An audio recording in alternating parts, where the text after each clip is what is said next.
सफर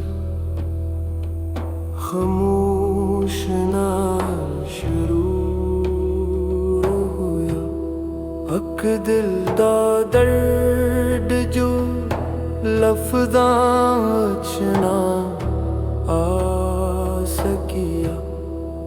चन्न दियां करना दिल नूं छुके खुदा नाम लब विच आ सकिया।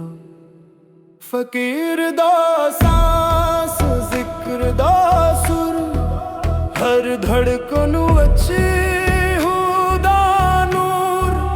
आँखां बंद पर मंजर जागे दिल दे अंदर रब दा ज़हूर।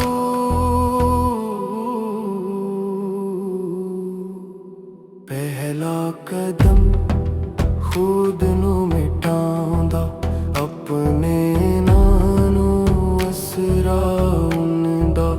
एक लम्हा आया सब भुल गया बस नूर दा रस्ता रह गया।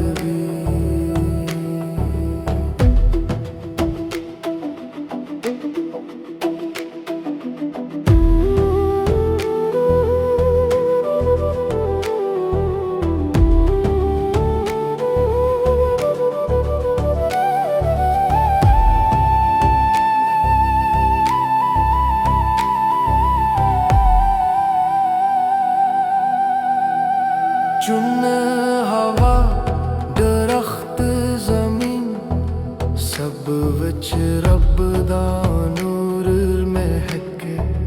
पत्तियां दे सरसराहट विच फकीर नू दे राज संके। रूह नचदी दिल रोंदा हर सांस विच बुलंदा। ना कोई ख्वाहिश ना कोई डरदारा सीधा रब दे घर चल गया। चप विच नूर नूर विच सूरत सूरत विच राज राज विच तूर।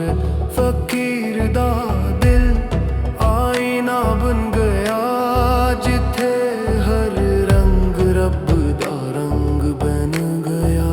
चन्न दा नूर आँखां विच वसिया रब दा जल्लो सांस विच रसिया।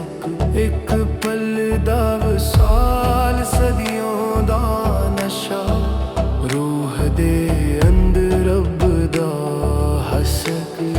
वजद दे नाल जमीन थर्री आसमान झुक के सुनी फकीरी।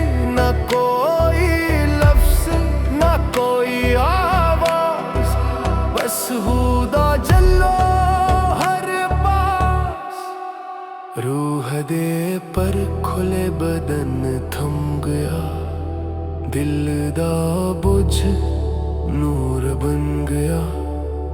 एक लम्हा जद फकीर बोल पिया मैं नहीं बस तू ही तू रह गया।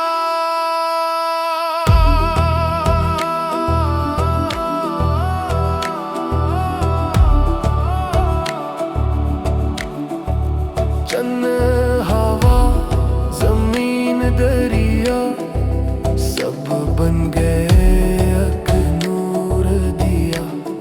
फकीर दी हंसी रब दा राग हर सांस विच सूरत दा बा। एक पल दा सुकून सदियों दा सफर एक हुदी सदा रब दा नजर रूह दी मंजिल दिल दा राह। बस तू दा गवाह। जद दिल विच नूर दी बरसात आई फकीर दी आँखों विच एक बात आई। ये सफर ने ए फना दा रंग ए